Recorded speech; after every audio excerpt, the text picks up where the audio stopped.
Statistics देता हूं आपको। 60 बच्चे ऐसे हैं तकरीबन जिन्होंने मुझे अप्रोच किया था एंड आई टोल्ड देम कि रिटन की तैयारी कैसे करनी है। I just share one document with them, एक पीडीएफ डॉक्यूमेंट दिया था और 2 वीडियोस मैंने शेयर किए थे ऑन माय चैनल उनको बताने के लिए, सोल्जर अनप्लग्ड। 60 के 60 बच्चों ने पहले अटेम्प्ट में गांव में बैठ करके किया है, जिसमें एक ऐसा बच्चा भी है जो स्क्रैप कलेक्ट करता था, एक ऐसा बच्चा भी है जो सिक्योरिटी गार्ड की ड्यूटी करता है कहीं पे।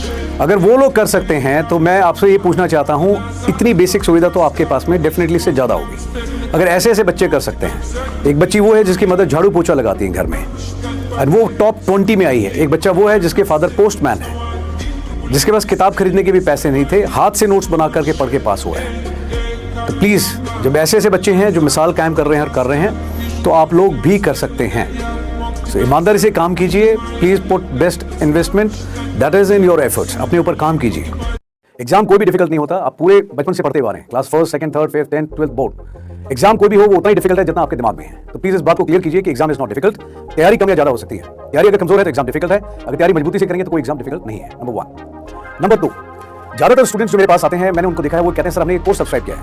आप कोई भी कोर्स ले लीजिए, किसी भी यूनिवर्सिटी में चले जाइए, आप कोई भी अकेडमी ज्वाइन कर लीजिए, कोई आपने चेंज नहीं लेकर के आ सकता। सिर्फ एक फैक्टर है जो आपने चेंज ला सकता है, वो है आप खुद। अगर आप खुद अपनी तैयारी ईमानदारी से करेंगे तो change is going to happen, it is bound to happen, वो पक्का होगा। कई लोग कहते हैं कि सर वो कोर्स फ्री में मिल रहा था इसलिए मैंने लिया। मैं सिर्फ एक स्टेटमेंट आपको बताना चाहूंगा कि फ्री में कुछ भी नहीं होता है। इवन माँ भी बच्चे को जन्म देती है, उसमें 9 महीने लगते हैं, and to enjoy the pleasure of motherhood, you know, one has to bear the pain for 9 months and it is worth it.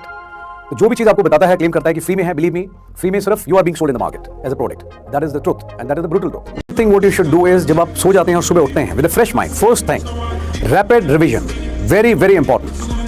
सुबह 1 या 1.5 घंटा लगा के जो आपने रात को पढ़ा था, पूरा पढ़ा है पिछले दिन, आप उसको तेजी से एक बार रिवाइज कीजिए। जब आप इस तरह से करते हैं तो 3 रिवीजन आप 24 घंटे की साइकिल में करते हैं। अब मैं अगर सवाल पूछूं आपसे, आप खुद पूछ के देखिए अपने आप से, कितने लोग ऐसे हैं जो इस तरह से रिवाइज नहीं करते? 99% नहीं करते हैं। पूरे दिन में एक बार पढ़िए फर्स्ट रिवीजन, रात को एक बार सोने से पहले फर्स्ट रिवाइज किया, दूसरी रिवीजन, सुबह फास्ट रैपिड पेस पे आपने एक और रिवाइज किया, 3 रिवीजन्स। साइंटिफिक तौर पे ये बात सिद्ध है कि एक आदमी 84% तकरीबन एक दिन के अंदर जो पढ़ता है, जो समझ में आता है, वो भूल जाता है। लेकिन जब आप 3 बार रिवाइज करते हैं तो आपकी रिटेंशन पावर ज़्यादा रहती है। तो जब आप 3 रिवीजन करते हैं एक दिन में, तो आपका आउटपुट डेफिनेटली ज़्यादा आएगा और ये चीज़ आपको ज़्यादा मार्क्स दिलाएगी मार्क्स में। अच्छा स्टूडेंट उसको मैं मानता हूँ, हमेशा रिजल्ट लोग बोलते हैं सर रिजल्ट अभी आया नहीं है, नहीं, तैयारी ईमानदारी से करी है। उस आदमी का रिजल्ट जिस समय पेपर खत्म हुआ, द बेल बज गई, आपने पेन छोड़ दिया, आपको पता होता है कि व्हाट इज द रिजल्ट। एक अच्छा कैंडिडेट डेफिनेटली जानता है कि यस मैंने एग्जाम खत्म कर दिया एंड मैंने झंडे गाड़ दिए, और वो 100% उसके बाद में एक दिन ब्रेक लेकर के अपनी एसएसबी की तैयारी शुरू करेगा। और जो आदमी वेट करता है कि आंसर की आएगी या रिजल्ट आने के बाद में चेक करूंगा, he is not going to score definitely. See बहुत बड़ी चीज़ नहीं है। लोग पहले जब कुछ रिसोर्सेज नहीं होते थे तब भी एग्जाम करते थे क्लियर। अभी आपके पास में दुनिया भर की इंफॉर्मेशन है। Don't rely too much on information, don't rely too much on academies, don't rely too much on reference material. Basic बुनियादी ज़रूरत का सामान आपके पास में होना चाहिए।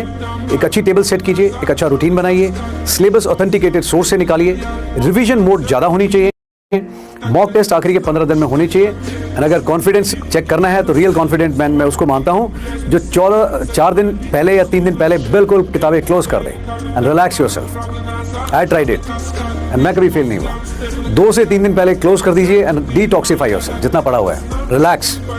आखिरी तक एंग्जाइटी लेवल अगर हाई रहेगा तो एग्जाम में भी गलत होगा, ठीक है। That is all I have to say in the basic nutshell. चीज़ पढ़ाई करने का तरीका, कई लोग हैं जो कुर्सी पे, सोफे पे, अपना बेड पे अलग अलग जगह बैठ करके पढ़ाई करता है। Now that is not how good student should study.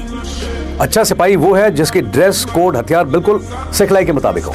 अगर आप अच्छे स्टूडेंट हैं तो आपको कुर्सी और टेबल पे नहा धो करके तरीके से बैठ के पढ़ाई करनी चाहिए।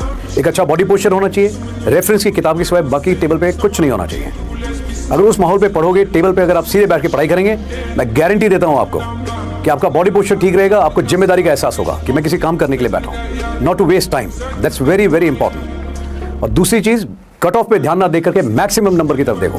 नजर ऊंची रहेगी, नंबर यकीनन ज्यादा आएंगे। दूसरी चीज, सिलेबस लेने के बाद में और एक टेस्ट देकर रियलिटी चेक करने के बाद में आपको अपनी पढ़ाई के लिए एक माहौल बनाना चाहिए। ज्यादातर स्टूडेंट्स हैं जो 2 नंबर से या 3 नंबर से रहते हैं और कंप्लेन करते हैं बाद में कि सर सिर्फ 3 नंबर से मैं रह गया, एंड मैंने उनको रोते हुए देखा है।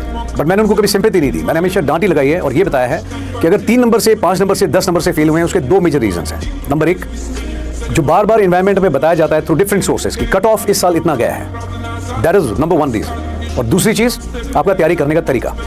100% जिम्मेदारी आप ही को लेनी पड़ेगी अगर आप ये 10 या 15 नंबर से अगर रह गए एग्जाम में।